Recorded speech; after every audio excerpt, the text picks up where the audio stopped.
اعوذ باللہ من الشیطان الرجیم بسم اللہ الرحمن الرحیم۔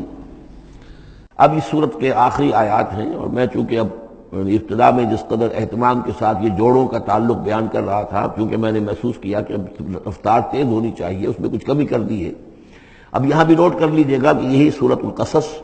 اور اس سے پہلے سورۃ النمل، ان کے درمیان کیا کیا مشابہتیں ہیں، خاص طور پر اس آخری آیات میں۔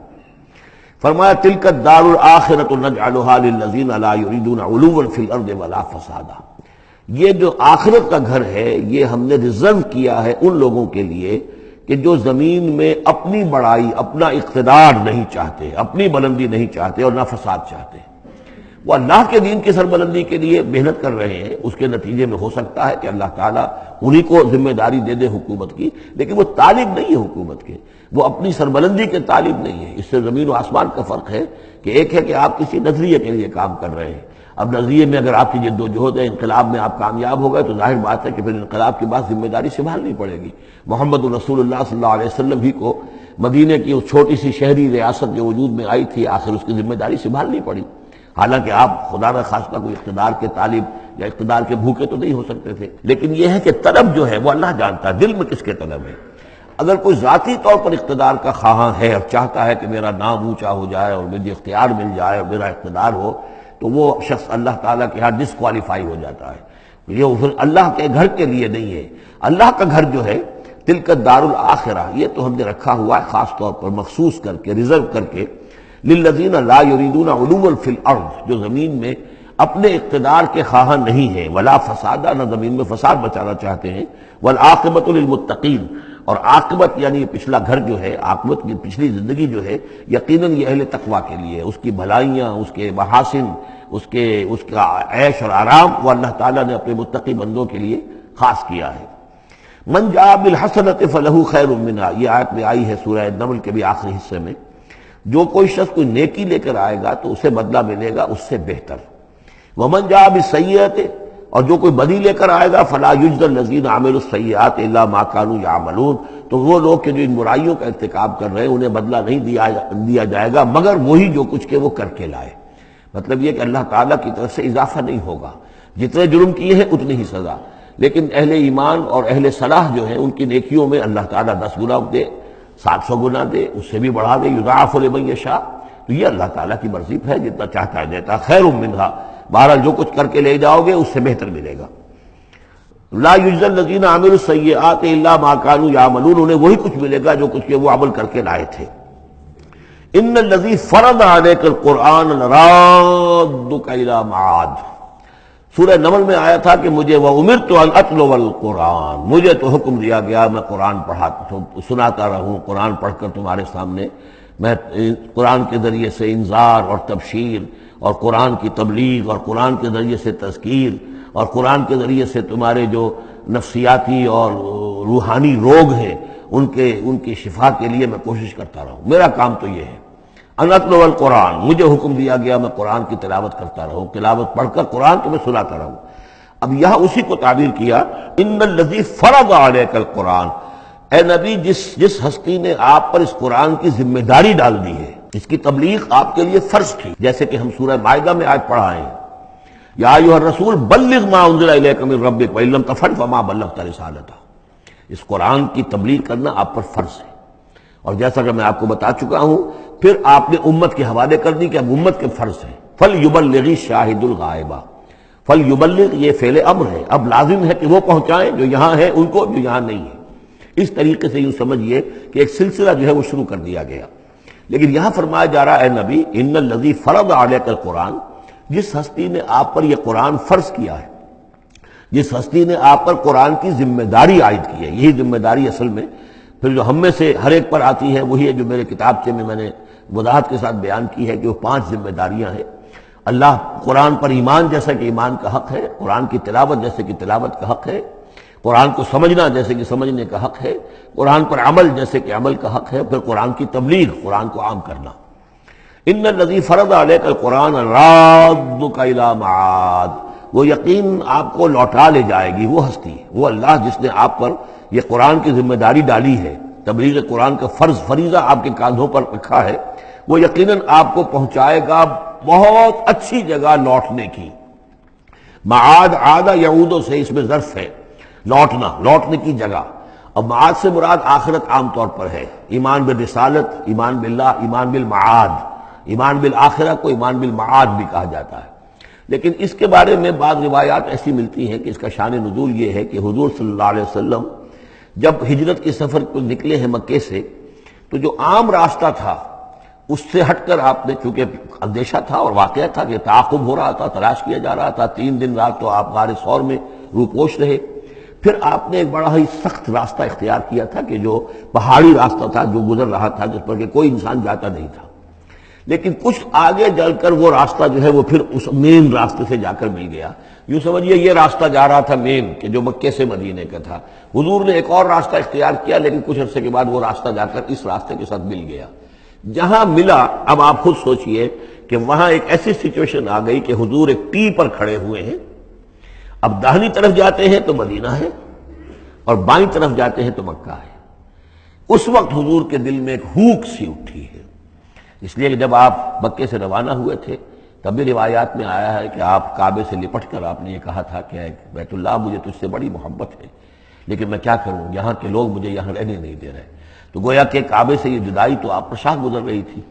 اب جب وہ آپ چند دن کا سفر کر کے اور چند دن وہ غار ثور میں روپوش ہونے کے بعد جب پہنچے ہیں، اب ایسی جگہ پہنچے کہ جہاں سے اگر دائنی طرف جاتے ہیں تو یہ مدینے کی طرف راستہ جا رہا، جانا تو آپ کو ادھر ہی ہے، لیکن سامنے وہ راستہ آ گیا کہ جو مکے کی طرف جا رہا، تو آپ کے دل میں پھوک سی اٹھی۔ اس وقت اللہ تعالیٰ نے آپ کے اطمینان کے لیے یہ آیت نازل کی کہ آپ گھبرائیے نہیں، مکے میں ہم آپ کو لوٹا کے لے آئیں گے، آپ یہیں پہنچیں گے، بڑی شان سے پہنچیں گے۔ اس وقت تو آپ کو نکلنے کے لیے جو ہے روپوش بھی ہونا پڑا ہے، آپ کا تعاقب بھی ہو رہا ہے، پھر وقت آئے گا کہ آپ ایک فاتح کی حیثیت سے داخل ہوں گے۔ تو یہ بھی اس کی ایک روایت چونکہ ہے تو یہ مفہوم بھی اس میں نکل سکتا ہے، لیکن عام طور پر یہ ہے، اس سے مراد میرے نزدیک یہی ہے کہ آپ کے لیے جیسے کہ سورۃ الضحیٰ میں کہا گیا ہے وَلَلْآخِرَةُ خَيْرٌ لَكَ مِنَ الْأُولَىٰ، اے نبی آپ کے لیے آخرت جو ہے اس دنیا سے کہیں بہتر ہے، لہذا آپ کے لیے تو یوں سمجھیے کہ جو اللہ لوٹا کر آپ کو لے جائے گا معاد میں، تو وہ معاد آپ کے لیے معادن، یہ گویا کہ یہ تفخیم کے لیے ہے نکرہ، بہت عمدہ جگہ لوٹانے کی، جس کے لیے یہ بھی کہا گیا عسیٰ ان یبعثک ربک مقاما محمودا، وہاں پر جو آپ کو مقام ملنا ہے مقام محمود، اور جو جنت حضور کی ہوگی جس کا کیا تصور کوئی کر سکتا ہے، تو ادھر اشارہ ہے۔ ان الذی فرض علیک القرآن رادک الی معاد قل ربی اعلم من جاء بالہدی، کہہ دیجئے کہ میرا رب خوب جانتا ہے کہ کون ہدایت لے کر آیا، کون راہ کی سوجھ لے کر آیا، کون ہدایت لے کر آیا، ومن هو فی ضلال مبین، اور کون وہ ہے کہ جو کھلی گمراہی میں پڑا ہوا ہے۔ وما کنت ترجو ان یلقی الیک الکتاب، اور اے نبی آپ کو تو کوئی توقع نہیں تھی کہ آپ کو کتاب دی جائے گی، کتاب القا کی جائے گی۔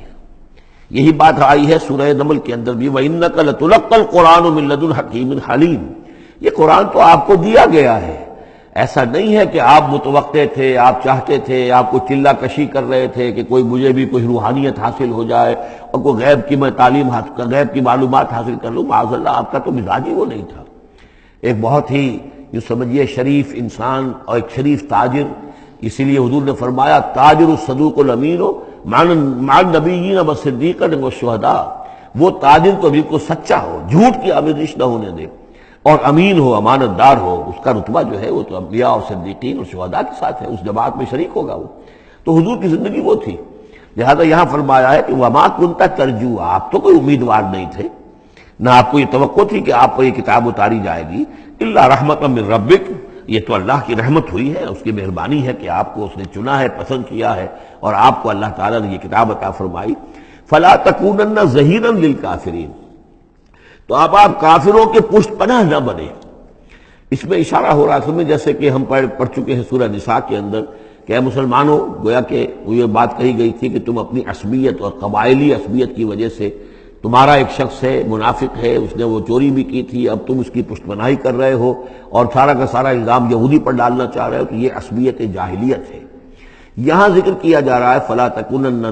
ظہیرا للکافرین۔ اب ظاہر بات ہے کہ حضور جب مکے میں دعوت دے رہے ہیں تو اب رشتے جو ہیں وہ کٹ رہے ہیں، گویا کہ ابو لہب سگا چچا ہے لیکن دشمنی کی انتہا کیے ہوئے ہیں۔ تو یہ جو آپ نے فرمایا، اب آپ اپنے رشتوں کو ان کافرین کے ساتھ، اب آپ اپنے تعلقات کو کوئی اہمیت نہ دیں، ان کے ساتھ کسی عصبیت کا کوئی اگر اثر کہیں ہو بھی کہیں اگر کوئی یعنی بہت ہی ادنا سا خفیف سا بھی شائبہ اگر دل میں ہو تو اس کو بھی آپ نکال دیجیے۔ یہی لفظ کہے تھے حضرت موسیٰ علیہ السلام نے جب وہ قبطی مارا گیا تھا ان کے ہاتھوں، کہ جب اللہ تعالیٰ نے توبہ قبول کر لی کہ میں کبھی بھی ابھی کسی کافر کا اور کسی ایسے شخص کا، میں ظالم کا ظہیر نہیں بنوں گا، پشت پناہ نہیں بنوں گا، تو وہی حکم حضور کو دیا جا رہا ہے۔ وَلَا يَصُدَّنَّكَ عَنْ آيَاتِ اللَّهِ بَعْدَ إِذْ أُنزِلَتْ إِلَيْكَ، یہ اسی سورہ مبارکہ میں یہ آیت نمبر 17 تھی یہ۔ وَلَا يَصُدُّنَّكَ عَنْ آيَاتِ اللَّهِ بَعْدَ إِذْ أُنزِلَتْ إِلَيْكَ، اور نہ آپ کو برگشتہ کر سکیں، روک سکیں، آپ کے رخ کو موڑ دیں اللہ کی آیات سے، بعد اذ انزلت الیک، جبکہ وہ آپ پر نازل کر دی گئیں، وَدْعُ إِلَىٰ رَبِّكَ، یعنی یہ آپ کے کنبے والے، قبیلے والے، آپ کے یہ قریش جو ہیں جو آپ ہی کے قبیلے کے لوگ ہیں، اگر آپ ان کے ساتھ کوئی اپنا بھائی چارہ رکھیں گے اور کوئی ان کے ساتھ تعلق قلبی جو ہے استوار رکھنے کی کوشش کریں گے، اگر کسی درجے میں بھی یہ قبائلیت جو ہے آپ کے اندر رہی تو یہ روک دیں گے پھر آپ کو، یہ تو پھر اس سے استعمال کریں گے اور اس کی بنا پر جو ہے وہ پریشرائز کرنے میں آپ کو کامیاب ہو جائیں گے کہ وہ آپ کو قرآن مجید کی جو آیات آپ پر نازل ہو رہی ہیں ان سے برگشتہ کر دیں۔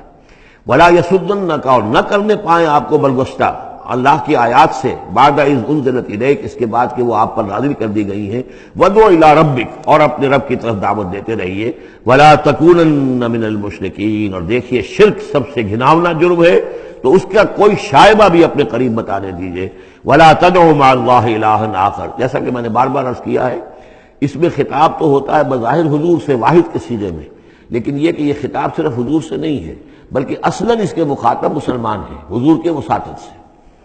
وَلَا تَدْعُ مَعَ اللَّهِ إِلَٰهًا آخر، اور مت کسی کو پکارو اللہ کے ساتھ کسی اور الہ کو، لا الہ الا ہو، اس کے سوا کوئی معبود نہیں ہے، کل شیء ہالک الا وجہہ، ہر شے فنا میں ہے یا فنا ہو جائے گی سوائے اس کا چہرہ۔ اب یہ کہ اللہ کا چہرہ کون سا ہے، اور یہ کہ اگر اللہ کا چہرہ جو ہے صرف اس کے لیے فنا نہیں تو کیا اللہ کے لیے کوئی باقی اعضاء بھی ہیں، ان کے لیے فنا ہے؟ معاذ اللہ ثم معاذ اللہ۔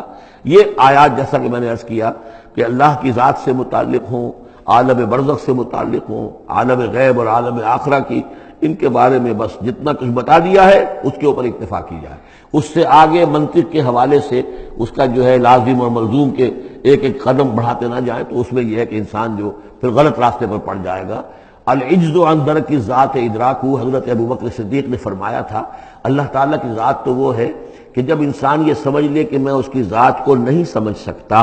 بس یہی ادراک ہے، یہی معرفت ہے کہ اللہ کا کی ذات جو ہے وراء الورا ثم وراء الورا ثم وراء الورا۔ یہ الفاظ شیخ احمد سرہندی جن کو ہم مجدد الفسانی رحمۃ اللہ علیہ کے نام سے جانتے ہیں، وہ اپنے خطوط میں مکاتیب میں انہوں نے بار بار یہ الفاظ کہے، ذات باری تعالی وراء الورا ثم وراء الورا ثم وراء الورا، اس کا کوئی تصور کسی انسان کے لیے ممکن نہیں ہے۔ لیکن یہ کہ ہر شے ہلاک ہو جانے والی ہے سوائے اللہ کے چہرے کے، ظاہر بات ہے کہ ہر شے کے لیے فنا ہے، اور یہاں پہ اکثر لوگوں نے پھر اس منہ سے مراد لیا پوری ہستی، جیسے کہ ہم بھی کسی کے منہ دیکھو کہ یہ کام کر رہا ہے تو گویا کہ کسی کے لیے، کسی کی رضا جوئی کے لیے کر رہا ہے، تو اس اعتبار سے گویا کہ ذات باری تعالیٰ تو ہے کہ جو ہمیشہ قائم رہنے والی ہے، اور یہاں اس کے چہرے سے مراد اس کی پوری ذات ہے۔ باقی جو کچھ ہے، اب جو ہمارے ہاں صوفیہ ہیں جو وحدت وجود کے قائل ہیں وہ تو اب بھی سمجھتے ہیں کہ باقی جو کچھ ہے وہ ہے ہی نہیں، معدوم کے درجے میں ہے، اس کی کوئی حقیقت نہیں ہے۔ کل ما فی الکون وہم او خیال او وقوف فی المرایا او ظلال، جو بھی کچھ اس کائنات کے اندر ہے اللہ کی ذات کے سوا یا تو وہ وہم ہے، کل ما فی الکون وہم او خیال او وقوف فی المرایا، یا جیسے کہ شیشوں میں عکس نظر آتے ہیں، آئینہ قد آدم ہے، آپ اس کے سامنے کھڑے ہیں تو آپ پیچھے بھی نظر آ رہے ہیں اس کے، ہے تو نہیں آپ وہاں، جو جیسے کہ شیشے میں عکس ہوتا ہے کہ اس کا وجود کوئی نہیں، اسی طریقے سے یہ کائنات جو ہے اپنی اصل کے اعتبار سے معدوم کے درجے میں ہے۔ اور پھر یہ کہ یہ بھی ہمارا عقیدہ ہے کہ ہر شے فنا ہو جائے گی۔ لہ الحکم، اسی کے لیے ہے اختیار، بادشاہی، حکومت، وَإِلَيْهِ تُرْجَعُونَ، اور اسی کی طرف تم لوٹا دیے جاؤ گے۔ صدق اللہ العظیم۔